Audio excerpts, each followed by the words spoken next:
बाहर की दुनिया को लगता है कि कोर्ट में जादू होता है।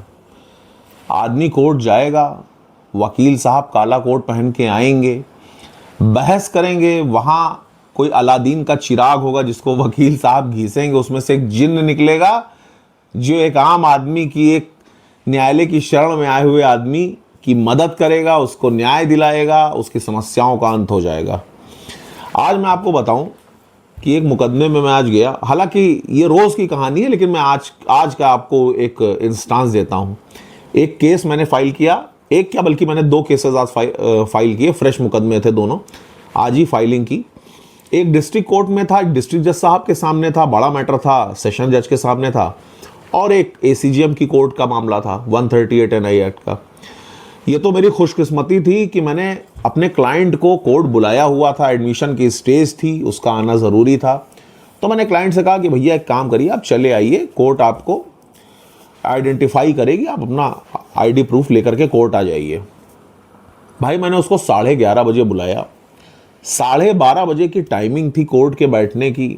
ये था कि हाँ भाई 12:30 बजे जज साहब बैठेंगे, मुकदमा एडमिट होगा, एडमिशन हो जाएगा, और जाहिर सी बात है कि उसी इंतज़ार में मैं ही नहीं, मेरे जैसे सैकड़ों मेरे भाई बहन जो वकालत करते हैं कोर्ट में, तमाम ऐसे वादी पक्ष और विपक्षी गण जो कोर्ट में अपनी उस दिन की कार्यवाही के लिए, आज की कार्यवाही के लिए आए हुए थे, जिनकी नामों की लिस्ट लंबी चौड़ी 150-200 मुकदमे की कोर्ट के बाहर लगी हुई थी। मैं कोर्ट का आपको पर्टिकुलर नाम नहीं बताऊंगा, नहीं तो फिर वही बात होगी कि जज साहब यही कहेंगे कि यार वकील हो करके और सीधे सीधे उठा करके हमारे ऊपर उंगली उठा दी आपने।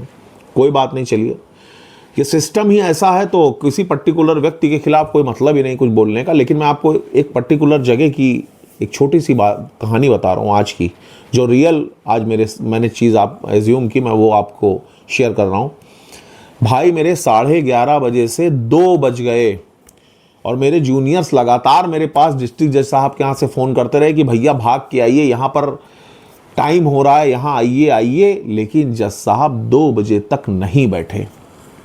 अब आप ये बताइए कि अगर हम क्लाइंट्स को वहाँ ना बुलाते तो क्लाइंट को तो यही लगता कि यार वकील साहब मुझको केवल बेवकूफ़ बना रहे हैं, उल्लू बना रहे हैं, ज़बरदस्ती बताते हैं कि मुकदमा फाइल कर दिया, सब हो गया, बहस हो गई, और फ़ोन करके बता दिया शाम को पूछने पर कि भैया आज तो कुछ हो ही नहीं पाया। तो ये जो एक गुड लक था, खुशकिस्मती थी कि वो क्लाइंट आया हुआ था, उसने अपनी आंखों से देखा कि 2.5 घंटे तक उस कोर्ट में बैठने के बावजूद जज साहब नहीं बैठे। और जब जज साहब बैठे, किसी तरीके से भाग्य ने साथ दिया और जज साहब 2 बजे किसी तरीके से बैठे, तो मुश्किल से 3 से 4 मिनट बैठ करके वो उठ गए और उन्होंने कहा कि यार आज कोई भी फ्रेश एडमिशन मैं नहीं लूँगा।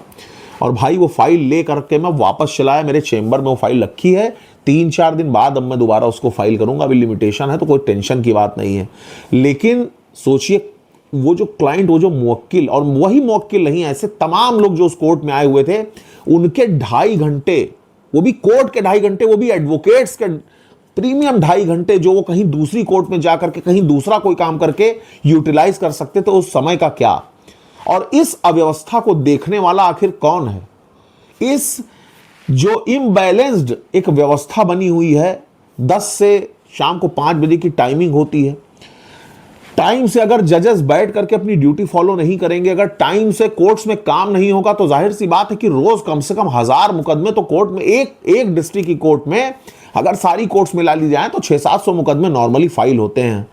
लेकिन रोज मुकदमे तो 600-700 फाइल हो रहे हैं, लेकिन केस निपट कितने रहे हैं? 20 साल में कहीं एक मुकदमा।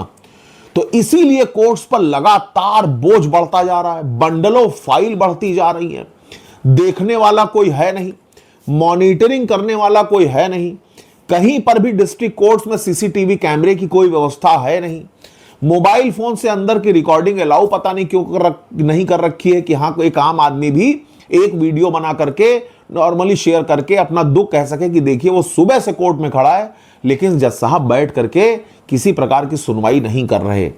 अब आदमी सिर्फ अपने बारे में सोच रहा है, समय काट रहा है, आदमी सोच रहा है कि यार क्या झंझट में पड़ना, काम तो चल ही रहा है यार, टाले रहो, बढ़ाए रहो, कोई बात नहीं, 200-400, 500, 1000, 2000 दहीने बाएं से कहीं ना कहीं से व्यवस्था तो हो ही जाएगी। लेकिन भाई जिंदगी एक बार मिली है, और अमर होकर के कोई आया नहीं है, जाना सबको है। लेकिन अगर आप एक व्यक्ति हैं, एक इंसान है, एक मनुष्य हैं और पढ़े लिखे हैं, पढ़ी लिखी सोसाइटी से हैं, ज्ञानी हैं, या ज्ञानी शब्द तो बहुत बड़ा हो गया, जागरूक कह लें, जागरूक है, थोड़ा सा भी अपने समाज के लिए आप अपने कर्तव्यों को समझते हैं, तो इस प्रकार की अव्यवस्था के खिलाफ आवाज तो आप उठा ही सकते हैं। नॉर्मल आदमी, मैं भी एक नॉर्मल आदमी हूं, मैं व्यवस्था को बदल नहीं सकता, मैं कोई प्रधानमंत्री नहीं हूं, मैं कोई चीफ जस्टिस नहीं हूं, मैं कोई जज नहीं हूं, मैं कोई मुख्यमंत्री नहीं हूं, लेकिन कम से कम मेरे पास एक फ्रीडम ऑफ स्पीच तो मेरी है ही। कम से कम मैं अपनी जबान से एक अव्यवस्था के खिलाफ आवाज तो उठा ही सकता हूं। किस चीज का डर है, किस बात का डर है? देखो, भोजन देने वाले, खाना देने वाले, पालने वाले प्रभु हैं। जब तक वो हैं, जब तक वो चाहेंगे, आपका कोई बाल नहीं टेढ़ा कर सकता और आपका पेट भरने का जिम्मा उनका है। कोई किसी का ठेकेदार नहीं होता। लेकिन अगर अव्यवस्था है तो उस अव्यवस्था के खिलाफ आवाज उठनी चाहिए। अगर मनमानी कर रहा है कोई, तो उसको यह एहसास होना चाहिए कि उसकी मनमानी लोगों की नजरों में है। धन्यवाद।